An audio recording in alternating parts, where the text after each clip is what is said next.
It's a pretty big swarm, and that's nothing to kid around with. It could get very dangerous, that's for sure. 11 students stung by a swarm of insects during PE class. The attack happened when the students ran by the hive at James Potter Junior High School in Fallbrook. And new at 5, our 10 News reporter Jennifer Dela Cruz shows us a couple of those students had to be taken to the hospital. We were in the front of the school earlier and there were plenty of bees flying around. This is the field where those kids were stung earlier today, but this entire area has a lot of overgrown vegetation, and that's typically where these insects like to build their hives.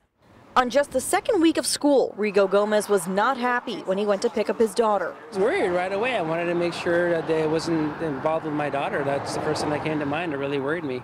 He says the district didn't inform parents that 11 kids were attacked by a swarm of insects at Potter Junior High in Fallbrook. The North County Fire Department says they don't know the exact species of the swarm. They say the black and yellow insects stung students during PE on their arms, legs, and heads.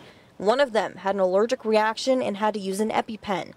2 students swelling up so badly they were taken to the hospital. When 10 News got to the school, we found these bees on school property. They should have prevented it. Bees are pretty easy to catch, especially if it's a swarm of them. That's something that should have been caught a long time ago, especially if they are wasps. They're pretty loud. It's not something that you can just, oh, they're not there, you know. You can see them right away. And kids were still playing on that field this afternoon. And it does concern me that nothing's been done about it yet. They're still out there. 11 kids is a lot of kids, so that must be, a pretty big swarm. Like I said, if it's that many kids, it's a pretty big swarm, and that's nothing to kid around with. It could get very dangerous.